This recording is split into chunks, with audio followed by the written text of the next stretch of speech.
Hey, welcome back to the course. We've looked at the ARV and the MAO, and we talked about some of the factors that you need to consider in order to go from the ARV to the MAO. So now we can take a look at the formula and how we go from ARV to the MAO.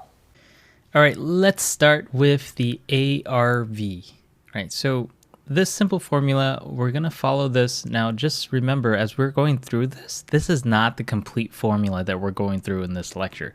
We're going to look at a more detailed version in the next lecture, okay? But here's the gist of it. We start with the ARV, and then we subtract out the investor buyer's desired profit.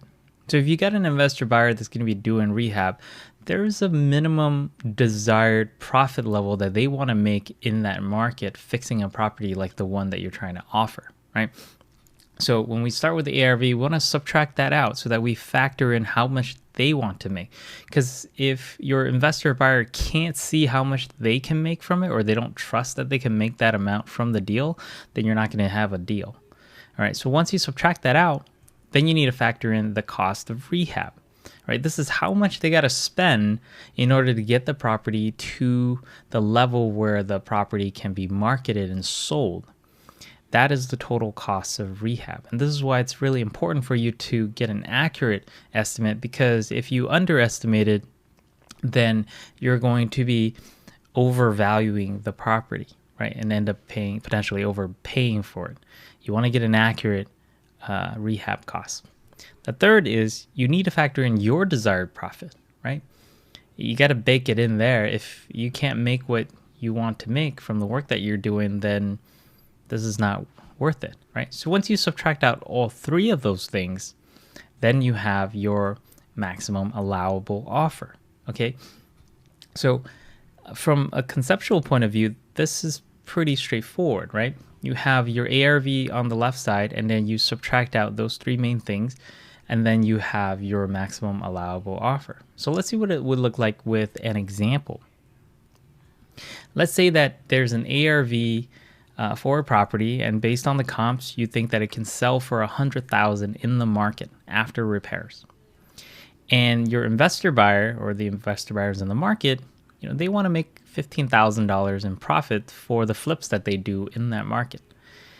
But you know that this subject property needs about $20,000 in rehab work, okay? And you want to make $5,000 from your wholesaling deal. So what would it look like then, right? So this one, following the formula, would look something like this. We would have the ARV minus the investor profit margin minus the total rehab costs minus your profit margin, and then that would equal to your MAO. Now this formula isn't super difficult. It's pretty straightforward math. With a little practice, it's not the math that's difficult. What's difficult is actually coming up with accurate inputs or assumptions that go into this. In the later lectures, we're going to look at some of the steps you can take to generate more accurate numbers and thus generate more accurate MAO calculations that you can rely on. But the formula we just looked at isn't quite complete.